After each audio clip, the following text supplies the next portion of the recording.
Welcome back. Endometriosis is an unforgiving and indiscriminate disease, one that affects at least 1 in 9 Australian women and costs our economy $9.7 billion annually.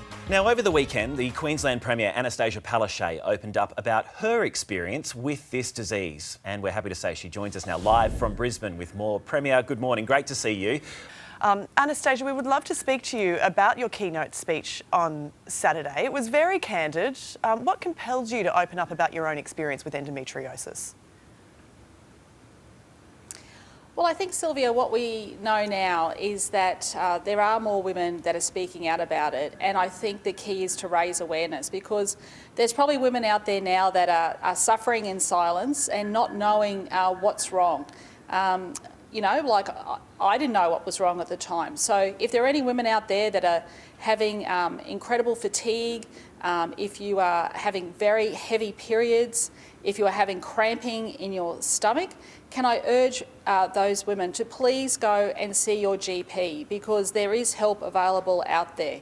And whether it's through surgery or going on the pill or having a Mirena, these are all women's health issues that we need to talk about, and it can actually just improve your overall well-being. So I wish this sort of help was out there when I was experiencing it. I thought it was absolutely normal, and it wasn't normal. I look back now and I think, oh my goodness, if only I had the information that's out there now.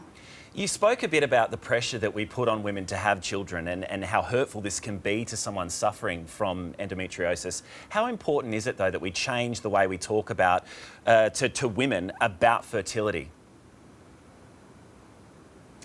I think it's a good message to women and also to families that there is more understanding, because sometimes when a person's in a long-term partnership or recently married, and there's pressure, incredible pressure to suddenly have a child, and sometimes there's a reason why that couple can't have a child, and it's incredibly personal, it's hurtful, and to constantly have family members saying, you know, when's the baby coming, when are you going to give us a grandchild? I think it puts a lot of pressure on people. Then people go through an IVF journey as well, and a lot of the times when there are issues like this, endometriosis can be the cause. Now, some people can have an operation and that can actually lead to having a child, but then there are those women who can't. And I think there needs to be more understanding that sometimes a woman would absolutely love to have a child, but through no fault of her own, she is unable to do so. And that brings about its own unique experiences, and we need to have more understanding and more compassion. Exactly what you said. That is going to resonate with a lot of women around the country this morning. And you know, the weight of your words on this topic should not be underestimated.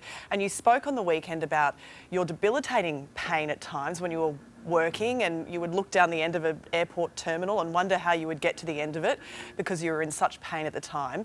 With that in mind, do you support the growing calls for period leave to be included in the Fair Work Act? Well, that's a conversation that the federal government needs to have. I think if it's a recognised condition, such as endometriosis, then I do believe that there should be some additional time given. I look back now and I think, how did I did not take one single day off work, but there were days when it was incredibly hard to get out of bed, to move, to even walk. With such heavy periods, it was incredibly hard to walk more than 20 or 30 metres. Looking back now, I don't know how I did it. So look, please, if you're out there and you are suffering, please go and get help. Just go and see your GP. There's a lot more understanding out there now. Or look on the support organisations such as Endometriosis Australia, and there's a Queensland Endometriosis group as well. Plus every state has their own form of organisations that can provide this help. But we also want to educate people too, so we're getting information out to schools. Premier, can I ask you personally, I mean, you just said there, not one day off work. You kept this quiet for so long. How did you feel standing up at that podium on Saturday and delving so deeply into your personal life?